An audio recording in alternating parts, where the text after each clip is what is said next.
할렐루야. 선교대회가 다음 주일로 다가왔습니다. 우리 교회는 왜 해마다 한 번씩 선교대회를 하는 것일까요? 그 이유는 첫째로 교회 정체성을 확인하기 위해서 우리가 선교대회를 하는 것입니다.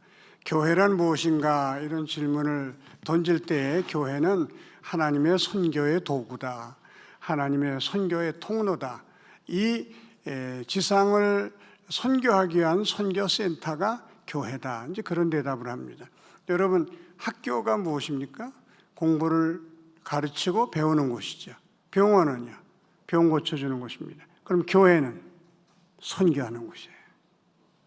그런데 교회가 선교를 안 하면 그 교회는 잘못된 교회고 병든 교회고 있으나마나한 교회가 되는 것입니다.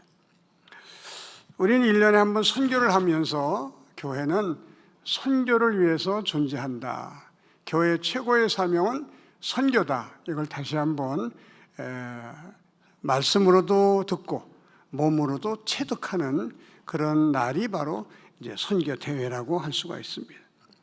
두 번째로, 선교대회는 수원성교회 모든 성도들을 선교에 동참할 수 있도록 돕는 날이다. 모든 성도들이 선교에 동참하는 날이다, 이렇게 볼 수가 있습니다. 성도들 중에도 선교는 선교사들만 하는 것으로 잘못 생각하는 사람들이 많습니다.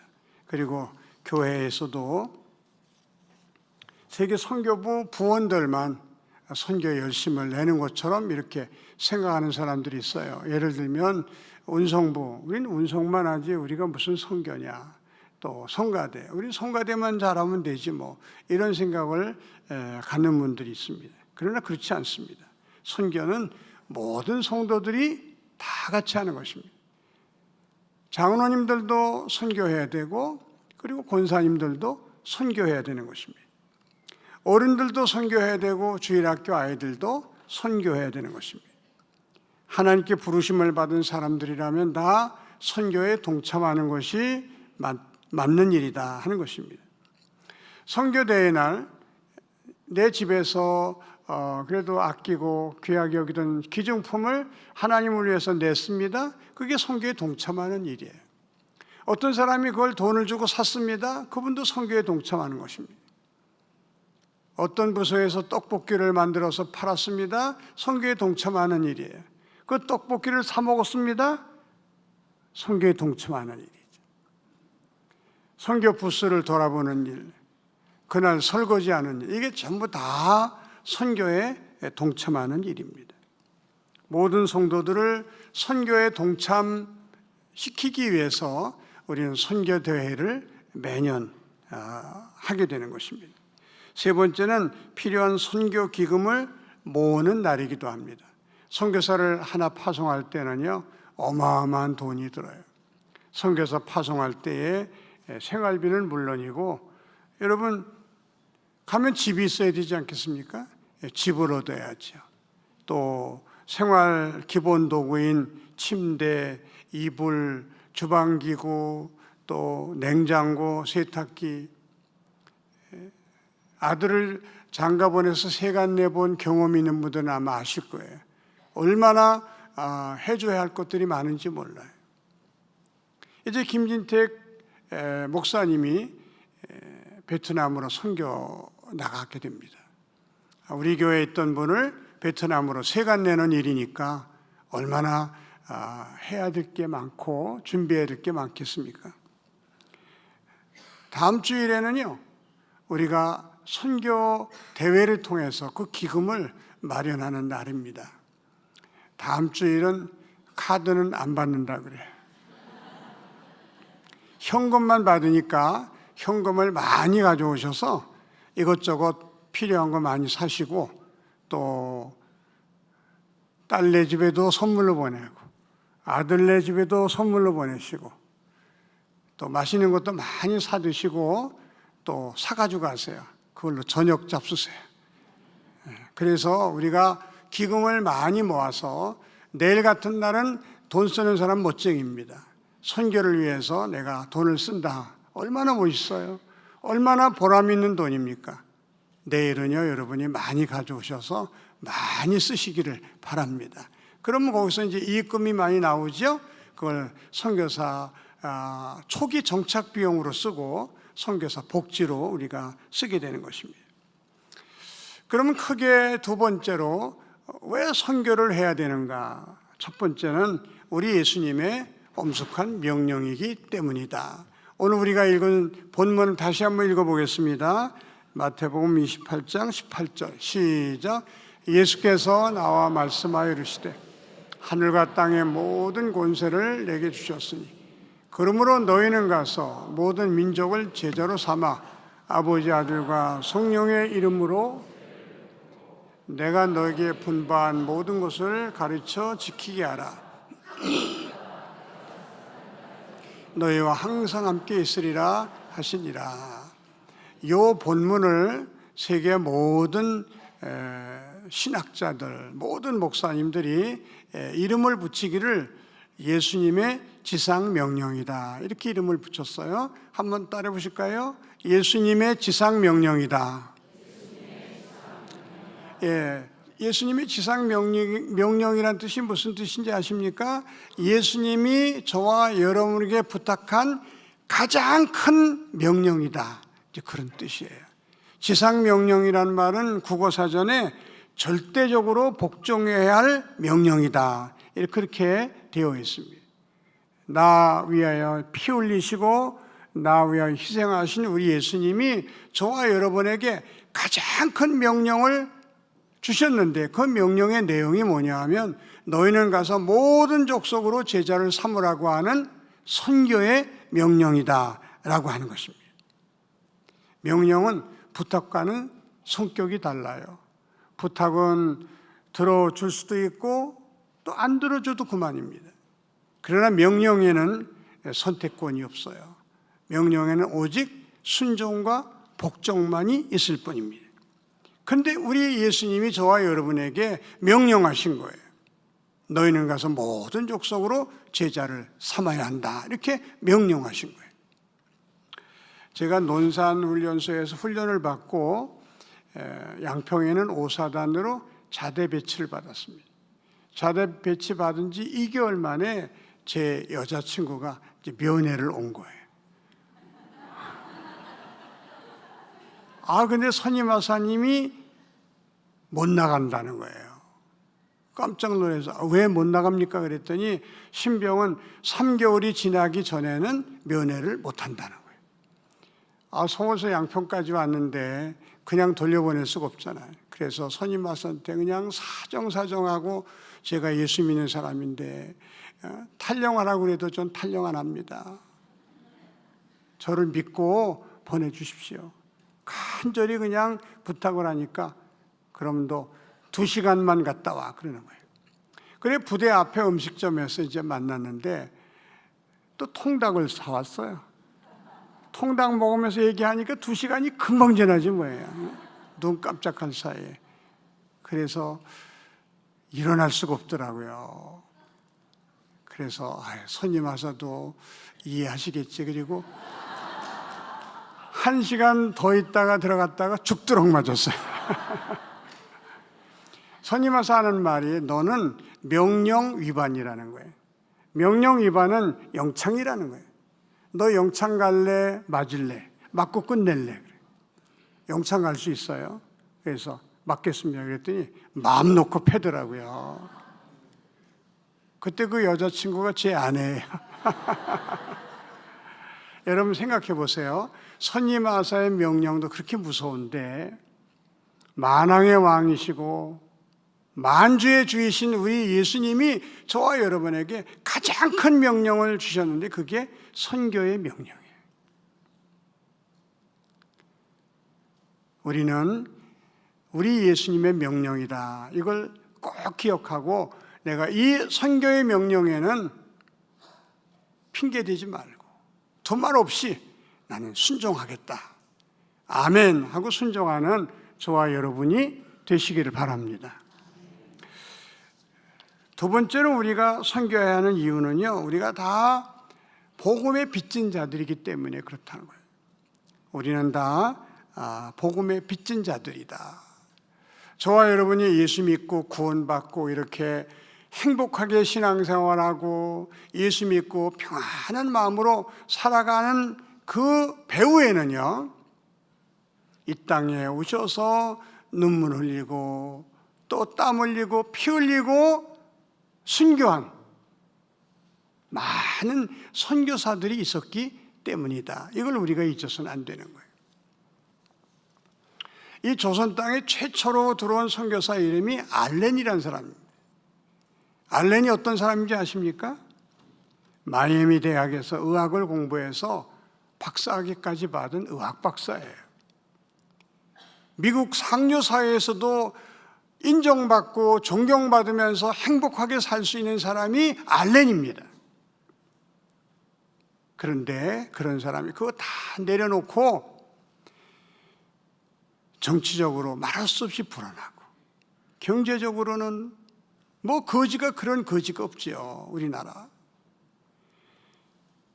무지하고 병 걸려도 병원도 없고 약도 없는, 그야말로 그분들이 생각할 때는 오지 중에 오지입니다. 우리 조선 땅이. 의학 박사가 말이죠, 다 내려놓고 이 조선 땅에 와서 선교한다는 게 이게 보통 일입니까? 그가 왔을 때가 1884년인데 그때는 청나라를 등에 업은 수구파와 일본을 등에 업은 개혁파가 맞붙어서 싸웠어요. 그걸 갑심정변이라고 그러는데 그 갑심정변 때 칼부림이 일어났습니다. 그래서 민비의 조카 민영익이라는 사람이 칼을 맞고 다 죽어가고 있을 때 그 사람을 서양 의술로 치료해서 고친 사람이 알렌입니다. 이 고종 황제의 입장에서는요, 너무 고마운 일이라 내가 무엇을 좀 도와주면 좋겠냐 그랬더니 병원 하나 할 수 있게 허락해 주십시오. 아, 좋지, 그래 해라. 그래가지고 집 한 채 하사하고 거기다가 병원을 차렸는데 그 병원 이름이 광해원이에요. 우리 조선 역사에 최초로 세워진 병원이 광해원입니다. 그리고 이 알렌이 이제 선교하다가 나이가 들어서 고국으로 돌아갔어요. 그 뒤를 이어서 온 선교사가 에비슨이라는 사람입니다. 에비슨은 어떤 사람인가? 토론토 대학 약학대학을 졸업하고 토론토 대학 의과대학을 졸업한 약사요 의사입니다. 의학 박사입니다. 토론토 대학의 의과대학 학장이었어요. 언더우드 선교사가 여기서 선교하다가 안식년을 맞이해서 토론토 대학에 가서 선교 보고를 하는데 이 에비슨이 마음에 큰 감동을 받습니다. 그래서 저 조선 땅에 의사를 보내야 되겠는데 누구를 보내면 좋을까? 의과대학 학장이니까 제자들이 많잖아요. 그래 하나하나 떠올리면서 이제 기도를 하고 있는데 하나님의 음성이 들리더래요. 누구 찾을 필요 없다. 네가 가라 그러더래요. 여러분, 토론토 대학은요 세계적인 대학이에요. 거기 의과대학 의학 박사죠. 의과대학 학장이 다 내려놓고 이 조선 땅에 올 때 그 헌신이 얼마나 고맙습니까? 그분이 와가지고 이 광해원을 죄중원으로 이름을 바꾸고 병원을 늘려서 열심히 했지만은 여러분, 그 옛날 집 환자 얼마 받습니까? 환자로 올 사람은 수천 명인데 받을 수 있는 사람은 수십 명밖에 안 되는 거예요. 에비슨이 너무너무 답답하니까 미국으로 건너가서 저 조선 땅에 불쌍한 민족이 있다. 치료받을 사람은 수천 명인데 병원은 수십 명밖에 못 받는 이런 처지에 있는, 그래서 조그만 병으로 죽어가는 불쌍한 저 백성들이 있다. 저 백성을 위해서 병원을 지어줄 사람 누구 없겠느냐. 그 열정적으로 복음을 이제 말하자면 선교 보고를 하고 설교를 하는데 거기서 어떤 분이 마음에 큰 감동을 받아요. 그 사람이 우리가 잘 아는 루이스 세브란스라는 사람입니다. 이 사람이 에비슨을 찾아와서, 이 사람은 어마어마한 부자예요. 내 재산의 80%를 내놓겠습니다. 그래가지고 내놓은 게 요즘 돈으로 300억 원이라는 거예요. 그 돈을 에비슨이 받아가지고 지은 병원이 세브란스 병원이에요. 여러분, 우리 조선이, 우리 대한민국이 선교사에게 빚진 그 빚은요, 말로 표현할 수가 없어요. 언더우드라는 선교사는요, 좋은 가문이에요. 그의 형은 언더우드 타자기를 개발해가지고 아주 큰 부자입니다. 근데 다 버려두고 조선 땅에 선교사로 왔습니다. 그리고 경신 중고등학교를 세우고 지금 연세대학교 전신인 연희전문학교를 세웁니다. 세문안교회, 영동포교회를 비롯해서 수많은 교회를 이제 세우고, 그야말로 이 일제 암흑기 때 이 민족을 위해서 열심히 일하다가 나이가 들어서 이제 본국으로 돌아갔어요. 근데 놀라운 일은요, 이 언더우드 선교사의 아들이 아버지의 대를 이어서 한국에 또 나온 거예요. 얼마나 감사합니까? 그래서 열심히 선교하다가 과로로 순직해요. 그러니까 과로로 순직한 이 아들 선교사의 아들, 언더우드 선교사의 손자죠. 손자가 할아버지 대를 이어서 내가 가겠습니다. 그 손자가 또 나옵니다. 손자가 열심히 선교하다가 이제 또 나이가 돼서 귀국했어요. 증손자가 또 한국에 와서 선교를 한 4대 이어서 한국 백성을 섬긴 사람이 언더우드 선교사 가문입니다. 이게 보통 감사한 일이 아니죠. 우리가 이번에 김진택 목사님을 베트남으로 파송하는 파송식을 10월 마지막 주일, 우리 창립 41주년 기념으로 베트남으로 선교사를 파송하는데, 이 김진택 선교사 아버지도 김덕규 선교사라고 베트남 선교사예요. 그래서 우리도 2대에 걸쳐서 이제 베트남 선교를 하는 거죠. 지금의 한남대학교를 설립했던, 이 전라도에서 활동했던 린턴 선교사라는 분이 있는데, 이 린턴 선교사는 뭐 정말 보통 선교사가 아니에요. 그 전라도 지방에 많은 병원도 세우고 학교도 세우고 그러다가 이제 이분이 돌아가십니다. 근데 그 아들이 또 나와서 아들이 넷인데 셋째, 넷째 둘이 다 한국 선교사로 나왔어요. 그 두 분이 다 이제 나이가 들어서 이제 돌아가시기도 하고 본국으로 가시기도 했는데, 이번에 또 손자가 또 나옵니다. 스티브 린턴이라고 할아버지의 대를 이어서 한국 선교사로 나왔습니다. 그리고 이 스티브 린턴도 이제 돌아가시고, 그분의 증손자인데, 그분은 선교사 아들이니까 한국에서 태어나고 한국에서 공부하고 연세대학교 의과대학을 공부해서 의사가 됐어요. 그 사람 이름이 인요한이라는 사람입니다. 전국 장로회 수련회 때 인요한 박사가 강사로 나셔서 강연을 하는데 얼마나 명강의를 하는지 몰라요. 지금은 연세대학교 국제진료센터 소장으로 일하고 있습니다. 이분도 4대째 한국을 위해서 헌신하고 있는 거예요. 서울 양화진에 가면요, 선교사 무덤이 450개가 있습니다. 광주 양림동 양림동산에 가면요, 수십 명의 선교사 무덤이 있어요. 우리 조선을 위해서, 우리 민족을 위해서 헌신한 선교사의 숫자가 얼마나 많은지 몰라요.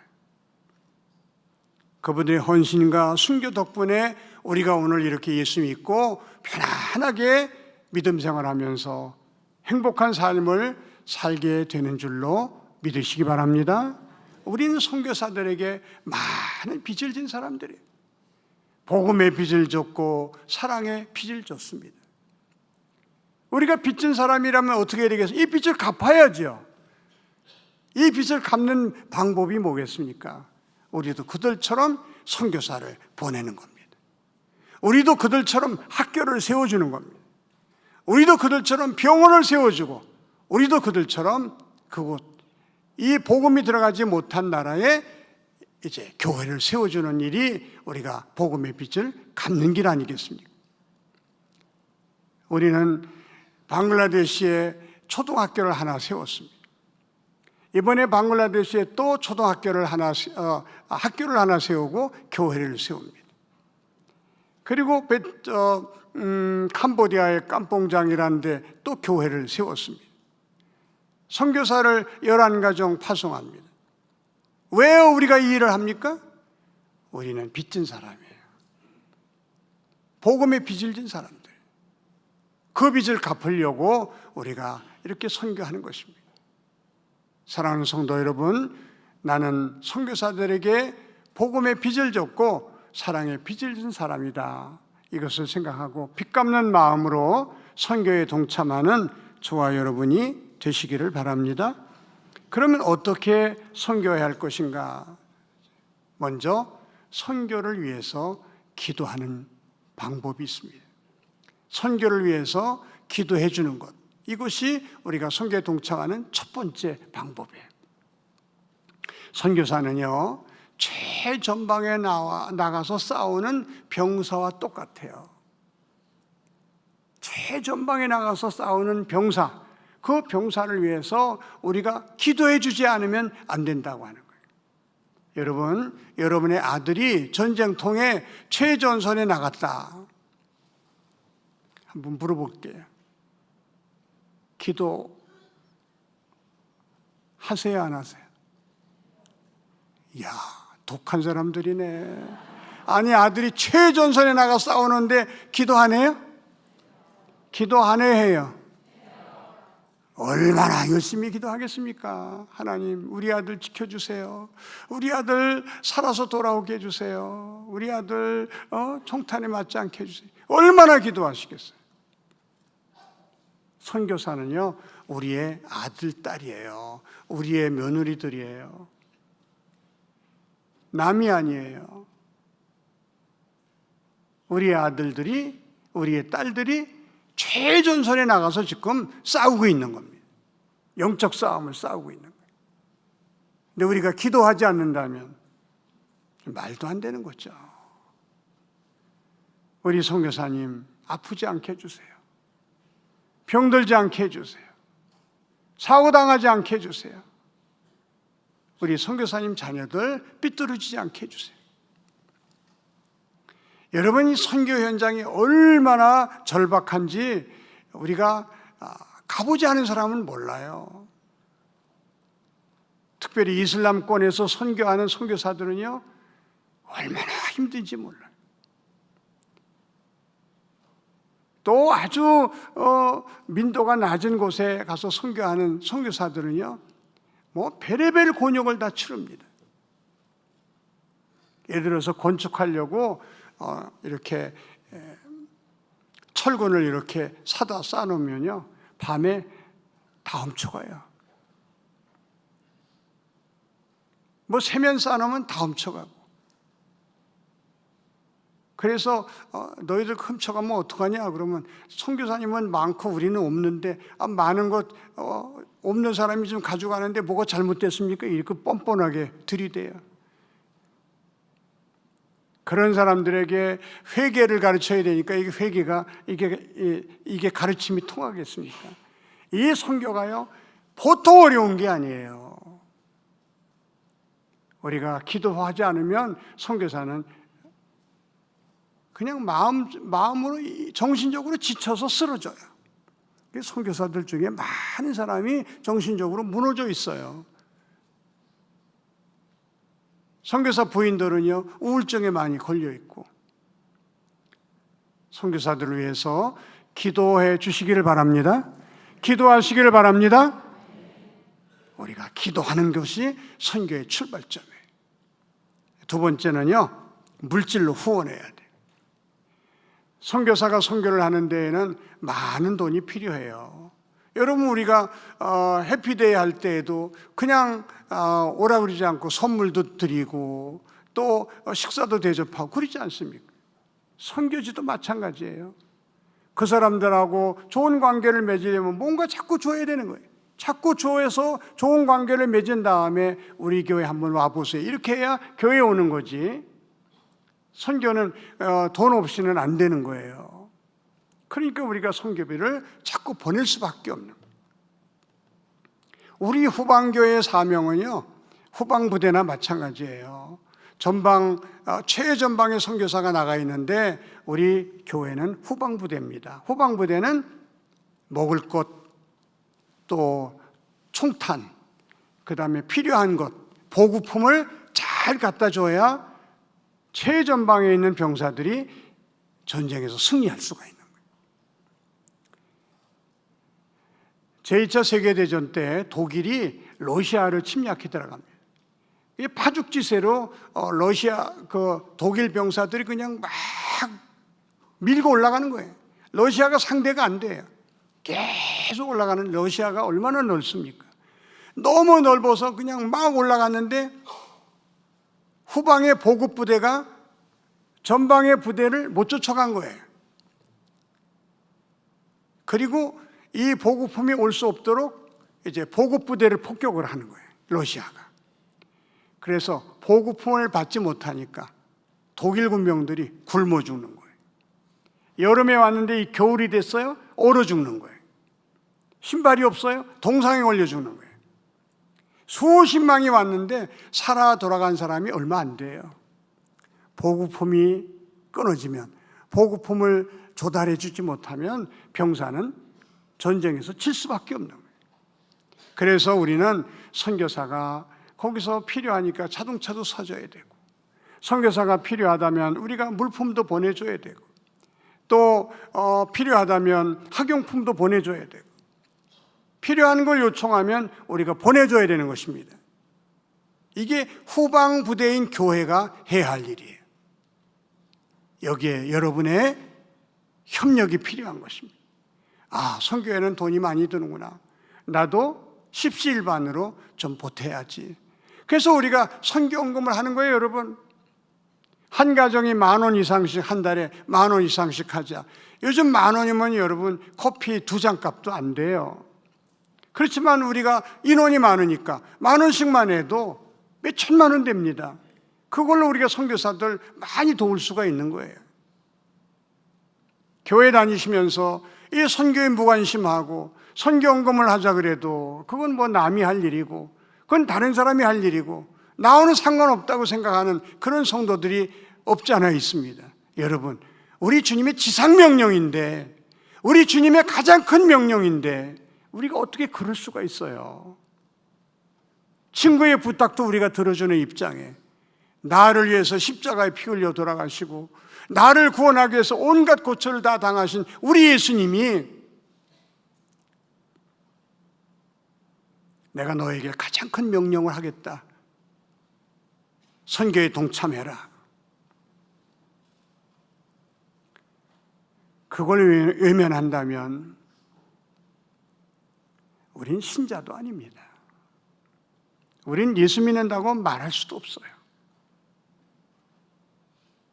우리 주님의 가장 큰 명령으로 알고, 하나님, 제가 형편 닿는 대로 제가 선교에 동참하겠습니다.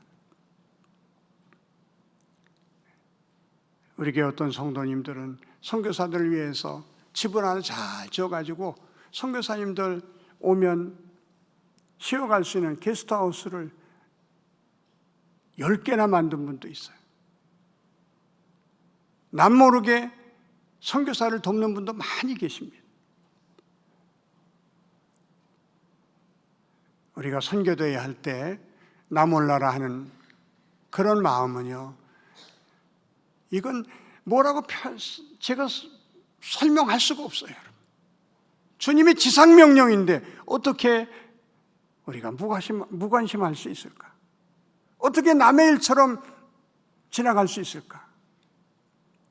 우리가 주님의 지상명령으로 알고 내가 할 수 있는 범위 안에서 최선을 다하는 선교에 협력하는 저와 여러분이 되시기를 바랍니다. 마지막으로는 선교지를 방문해서 선교사를 위로하고 격려하는 일이 선교에 동참하는 일이에요. 선교사는 외롭습니다. 여러분, 다 외국 사람이고 우리 가족만 한국 사람이에요. 외국 사람하고 무슨 속 깊은 말을 할 수 있겠습니까? 그러니까 사모님은 우울증 걸리는 거예요. 말할 사람이 없으니까. 애들은 나가면 맨 외국인이라고 놀리지요. 또 그 나라 말도 잘 못하지요. 그러니까 왕따 당하고, 가족들이 정신적으로 얼마나 힘든지 몰라요. 그러나 우리 후원교회 성도들이 가서 위로해주고 격려해주고, 선교사님 우리가 정말 위해서 기도하고 있다고, 아이들에게 너희 아버지는 가장 귀한 일을 하시는 아주 정말 훌륭한 분이라고 아이들에게 아버지 어머니의 그 위상을 높여주고, 선교사들이 큰 힘을 얻는 거예요. 여러분, 교회에서 단기 선교 간다고 할 때 여러분 형편만 되면요 꼭 가시기 바랍니다. 가면요 내 마음이 뜨거워져요. 선교사를 위해서 기도하게 돼요. 내가 조금 뭐가 있으면 선교사를 위해서 드리고 싶어요. 선교하는 마음으로 평생을 살게 되는 것입니다. 이제 말씀을 정리합니다. 왜 우리가 선교해야 하는가? 우리 예수님의 지상 명령이다. 그리고 우리는 복음의 빚을 진 사람들이다. 이미 온 선교사들의 눈물과 땀과 피와 생명을 바치는 그 수고 때문에 저와 여러분들이 이렇게 예수 믿고 구원받고 하나님의 자녀로 살아가는 거예요. 그 은혜를 잊어서는 안 되는 겁니다. 그 은혜를 우리가 만분의 1이라도 갚기 위해서 우리는 선교대회를 하고 선교사를 섬기는 것입니다. 아무쪼록 기도하는 선교사가 되든지 물질로 후원하는 선교사가 되든지 아니면 현장으로 나가는 선교사가 되시든지 우리가 사는 동안 다 선교사의 마음을 가지고 살아가는 저와 여러분이 되시기를 주님의 이름으로 축원합니다. 기도드리겠습니다. 하나님 아버지 감사합니다. 선교대회를 앞두고 주님의 지상 명령을 들었습니다. 너희는 가서 모든 족속으로 제자를 삼으라고 명령하셨습니다. 저희가 아멘하고 순종하겠습니다. 저희 교회도 선교사를 보내고 학교를 지어주고 이 다음에 교회가 형편이 좋아지면 병원도 지어주고 교회도 지어주고 우리도 우리가 받은 것만큼 선교하기를 원합니다. 우리 사랑하는 성도님들 선교의 마음을 가지고 살아가게 하시고 한 분 한 분 한 가정 한 가정 기억해 주시고 축복해 주시옵소서. 예수님의 이름으로 기도하옵나이다. 아멘.